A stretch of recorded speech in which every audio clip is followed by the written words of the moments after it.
કેવડા ત્રીજ. ભાદરવા સુદ ત્રીજ સવારે નાહી ધોઈ સ્વચ્છ થવું, મહાદેવજીના મંદિરે જઈ પૂજન કરવું, પુષ્પો, બીલીપત્રો અને કેવડો ચડાવવો, શિવ પાર્વતીની વાર્તા સાંભળવી, નકોરડો ઉપવાસ કરવો, કેવડો સૂંઘીને દિવસ પસાર કરવો. કૈલાસપુરીમાં શિવ પાર્વતી બેઠા હતા. આનંદ કરતા વાતે ચડ્યા. પાર્વતી કહે, હે ભોળાનાથ, તમને ભરથાર તરીકે પામવા માટે મેં ઘણા વ્રતો કર્યા. એમાંથી કયા વ્રતના પ્રભાવે આપ જેવા કૃપા સિંધુ સ્વામી મને મળ્યા, એ વ્રત કહો. દેવી, આપ બાળપણમાં હતા ત્યારે તમારા પિતાજી હિમાલય અને માતા મીના દેવીના ના કહેવા છતાં તમે મને જ વરવાની હઠ લઈને બેઠા ને 12 વર્ષ સુધી ઊંધા મસ્તકે રહ્યા. ઘણા વર્ષો સુધી તમે ફળાર પર રહ્યા હતા. ચોમાસાના સમયે મુશળધાર વરસાદની કષ્ટ તમે વેઠતા હતા. ઉનાળાના પ્રખર તપ તમે સહ્યા હતા અને શિયાળાની કડકડતી ટાટ પણ તમે સહન કરતા હતા. એવી લગ્ની લાગેલી હતી કે મનમાં ને મનમાં કંથ મળે તો જ હા કહેવું. તે સમયે નારદજી ત્યાં આવ્યા અને તમારા લગ્ન વિષ્ણુ સાથે કરાવવાનું કહ્યું. તમારા મા બાપે કબૂલ કર્યું, પણ તમે તમારી સખીઓ પાસે જઈને કહેવા લાગ્યા કે હે સખી, હું શંકરને મનથી વરી ચૂકી છું. જો મને વિષ્ણુ જોડે પરણાવશે તો હું આત્મહત્યા કરીશ.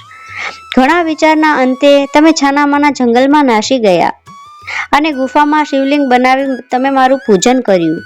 અન્ન જળનો ત્યાગ કરી આકરું તપ આદર્યું. વન પુષ્પો, બીલીપત્રો અને કેવડો ચડાવ્યો. એ દિવસ ભાદરવા સુદ ત્રીજનો દિવસ હતો. હસ્ત નક્ષત્રનો સમય હતો. આકરા તપના કારણે હું પ્રસન્ન થયો ને તમને માંગવાનું કહ્યું.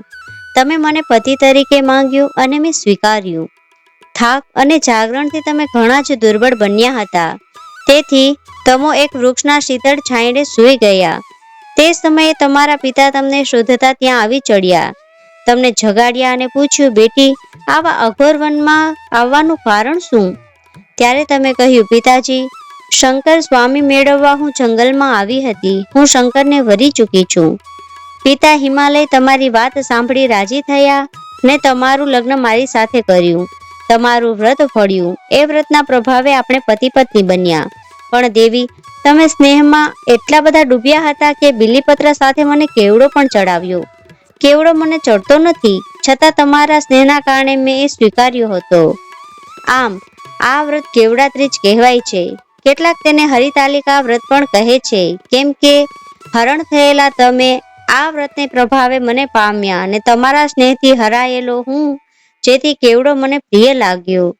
આજે પણ મને કેવડો ચડાવે છે અને કેવડા સહિત મારું પૂજન કરે છે, તે મને વહાલું લાગે છે.